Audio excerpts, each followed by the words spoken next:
Haleluya, haleluya. Yesu Kristo ashimwe. Ndabasuhuje mu izina rya Yesu Kristo. Abo tubana mu bihe byiza byo gusenga, Yesu Kristo ashimwe. Wowe ubyutse uri amahoro, hereza Imana icyubahiro. Wowe warinzwe n'ukuboko kwera kw'Imana, shima Imana. Yesu Kristo nashimwe. Ndagusuhuje mwene data. Dushimiye Imana, fatanya nanjye gushima Imana. Aho igejeje ikora, Imana ishimwe. Aho igejeje iturinda, Imana ishimwe.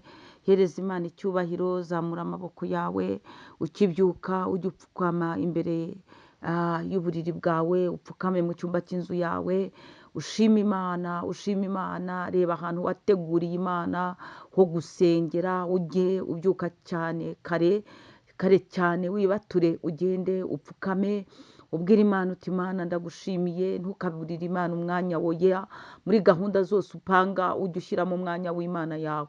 Imana ishimwe, intwari ku rugamba, Imana igamburuza imigambi y'ababisha bacu, Imana ihabwa icyubahiro, Imana yica imigambi y'incakura n'incabiranya, Imana ishimwe. Imana izinze ijoro ikazingura amanywa, Imana ishimwe. Duhereje Imana icyubahiro, Imana ihabwa icyubahiro, Imana ishimwe, Imana ishimwe. Imana ni umukozi w'umuhanga, Imana irera irera irera, Imana ishimwe, Imana ishyirwe hejuru.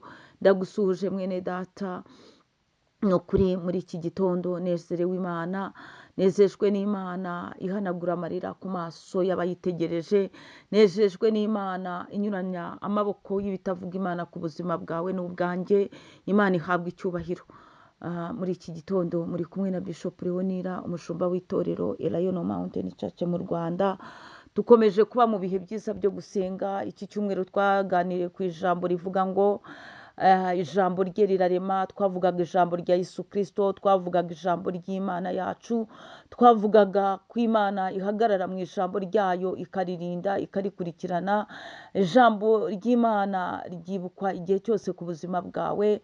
Amasezerano Imana yagusezeranije bivuye muri yo izayasohora, zahumura, izasohoza icyo yavuganye nawe kandi izagisohoza umwete wayo n'urukundo n'imbabazi. Si ugukiranuka oya, si ubwiza oya, ahubwo urukundo rwa Yesu Kristo n'impuhwe ze nibyo bijya bituma Imana isohoza ijambo ryayo ku buzima bwawe. Imana nishimwe, Imana ihabwa icyubahiro. Mwene data, nyemerera dusome ijambo ry'Imana, ubutumwa bwiza bwa Yesu Kristo nk'uko bwanditswe na Luka. Turasoma igice cya mbere duhere ku murongo wa 11. Turaza gusimbuka tujye ku murongo wa 24. Imana ishimwe. Ijambo ry'Imana, titire y'ijambo ry'Imana handitse ngo marayika ahanurira Zakariya ko azabyara Yohana. Ijambo ry'Imana ni ukuri kandi Imana ihabwa icyubahiro.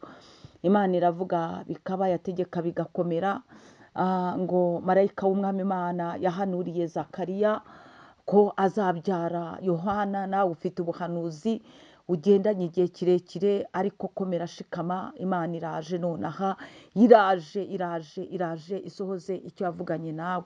Reka dusome mu izina rya Yesu Kristo kuri 11. Handitse ngo maze marayika w'umwami Imana amubonekera ahagaze iburyo bw'igicaniro cy'imibavu. Zakariya amubonye arikanga agira ubwoba, ariko marayika aramubwira ati witinya Zakariya, kuko ibyo wasabye byumviswe. Umugore wawe Elizabeti azakubyarira umuhungu, uzamwite Yohana. Azakubera umunezero n'ibyishimo, kandi benshi bazanezererwa kuvuka kwe. Imana ishimwe. Bukeye kuri 24, bukeye umugore we Elizabeti asama inda, abihisha amezi 5. Aravuga ati uku niko Uwiteka umwami Imana yankoreye mu minsi yandebagamo ikanteturura mu bantu. Izina ry'Imana yacu rihabwa icyubahiro. nakubwiraga ngo ijambo ry'Imana rirarema, ijambo rye rirarema, ijambo rye rirema ibitashobokaga bigashoboka. Urumva Zekariya na Elizabeth bari bisaziye, ariko bari barigeze basenga. Yari yarasenze Zekariya, arangije asaba kubyara umwana w'umuhungu, arasenga akomeza gukora umurimo w'Imana, birinda bigera mu zabukuru.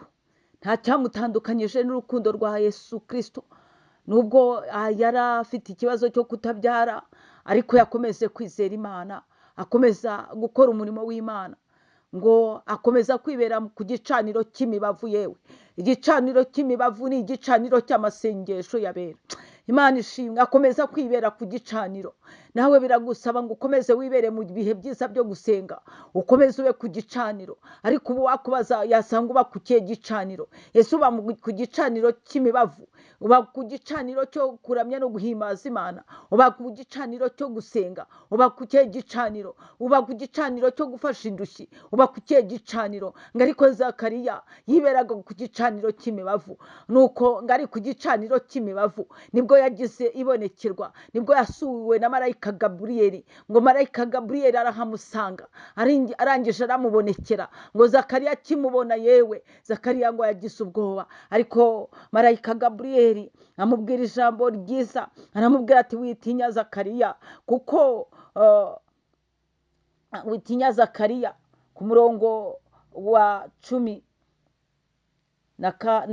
witinya Zakariya kuko ibyo wasabye byumviswe.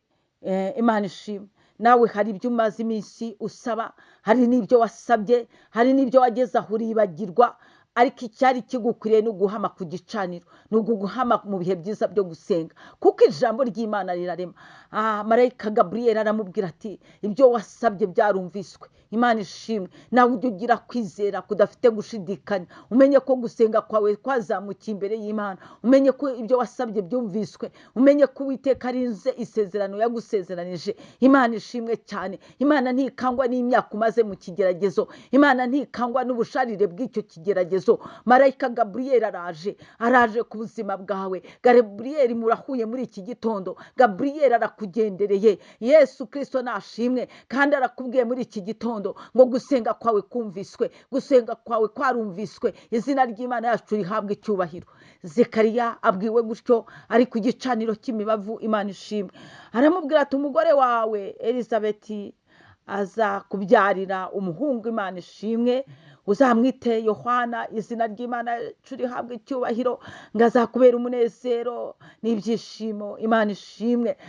Ni ukuvuga ngo hari igitangaza Imana ikora kikakubera umunezero n'ibyishimo, kubwo gusenga kwawe kumviswe, kubwo kuba ku gicaniro cy'imibavu. Gusenga kwawe kurumvwa, gusenga kwawe kujya kuzamukira imbere y'Imana. Amasengesho burya ntagira icyatangira, amasengesho arazamuka ngo yarangiza agakomanga ku rugi rw'Imana, ibitabo bikabumburwa, yewe ngo hakandikwamo izina ryawe. Imana ishimwe cyane. Imana ikakwitegereza ikareba amarira yawe, Imana ikareba urucunaguzo rwawe, Imana ikakureba, yewe ikareba gukozwa hirya no hino kwawe, gusenga kwawe kukumvwa, Imana ikumva gutaka no kuniha kwawe. Imana ishimwe cyane. Yarangiza ikagukorera igitangaza, igitangaza kikakubera umunezero n'ibyishimo. Imana ishimwe cyane. Nuko marayika Gaburiyeli abwiye Zakariya ati uwo muhungu azakubera ibyishimo n'umunezero. Nawe uyu munsi wakira igitangaza kikubera ibyishimo n'umunezero, kuko ijambo ry'Imana rirarema. Ijambo ry'Imana rikuberemere igitangaza kikubera ibyishimo n'umunezero. Imana ishimwe. Elizabeth nawe avuze neza kuri 24, aravuze ngo bukeye umugore we Elizabeth asama inda, abihisha amezi 5. Ahangaha ni isomo rikubwira ngo igitangaza cyawe ukicyakira, si ngombwa guhita ubivuga, si ngombwa kugenda ubyamamaza. Urabanza ugashima Imana, urabanza ukiherera igitangaza cyawe ukacyereka Imana, ukereka Imana yuko unezerewe imirimo y'amaboko yayo. Elizabeth yabihisha amezi 5, ahisha ko atwite amezi 5, kandi murabizi yuko yari atwite umugabo we, kubera yuko marayika Gaburiyeli yamubwiye iby'icyo gitangaza. Zakariya yagize gushidikanya, hanyuma marayika w'umwami Imana aramubwira ati kuva uyu munsi uragobwe, ntabwo uzongera kuvuga.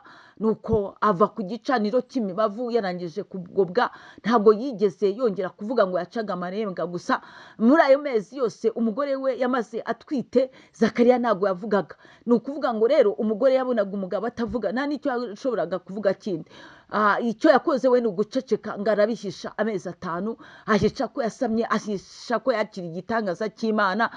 Bijya biba ngombwa ukicecekera. Wowe rero wigize vuvuzera, akantu kaba katarasohora, kaba katarakorwa, ukaba wagiye kubiratira abantu, kandi abantu ni abantu ni bagari. Ntiwamenya nimba ari bubyishimire cyangwa ari bubipinge, ntiwamenya nimba abiri bumubabaze cyangwa abiri bumunezeze. Byari bugukwiriye kugira ubwenge bwo kuguceceka. Ibintu byose si ngombwa ngo ubivuge. Imana ishimwe. Ijambo rye rirarema rero. Elizabeth avuga ijambo ryiza cyane ryanezeje, aravuga ati uku ni ko umwami Imana yankoreye mu minsi yandebagamo, akaneturura mu bantu. Imana iguteturure mu izina rya Yesu Kristo. Wowe wari ufite igisebo, wari ufite ikimwaro, Imana iguteturure mu izina rya Yesu Kristo. Wagenda gukwepa amayira, ariko Uwiteka Imana muri iki gitondo naguteturure uhure n'igitangaza kikubera ibyishimo n'umunezero mu izina rya Yesu Kristo. Nk'uko yateturiye Elizabeth, uyu munsi nawe wa mubyeyi w'Imana iguteturure, nk'uko yateturuye Zakariya wa mugabo we, nawe Imana iguteturure mu izina rya Yesu Kristo. Imana igukorera igitangaza kikubera ibyishimo n'umunezero mu izina rya Yesu Kristo. Muhahe muronke shalom shalom. Gusa ndagutumiye mu kanya saa 11, uze tubane mu bihe byiza byo gusenga. Uze dufite umugoroba wo gutabaza ku rusengero rwacu rwa Elayono Kacyiru, utambitse munsi y'ambasade y'Amerika, ugatambika munsi ya polisi hariya ku gipangu cya 80. Uze tubane mu bihe byiza byo gusenga. Nukuri urakira impinduka. Imana iraguteturura, nawe urabibona. Uzaba umugabo wo kubihamya. Nguhaye ikaze na karibu. Imana ibanezeze. Mbifurije weekend nziza, muzakire ibitangaza by'Imana, uzagira umunezero. Imana izaguteturure muri iyi weekend, wuzura umunezero. Shalom shalom.